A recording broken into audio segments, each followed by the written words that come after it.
Random variable বলতে আমরা বুঝি এটা মান প্রেডিক্ট করতে পারবো। যেমন আমরা একটা কয়েন যে টস করি, এটা হেড হওয়ার সম্ভাবনা এবং টেল হওয়ার সম্ভাবনা হচ্ছে 50%। 50% হচ্ছে হেড এবং 50% হচ্ছে টেল।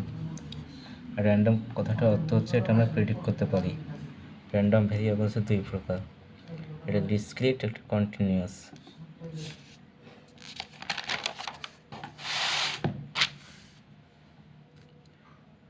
তারপর আমরা যে বইটা পড়বো MK Roy, probability distribution theory and statistical inference. আর স্যার যেটা আমাদের মূলত পড়ায়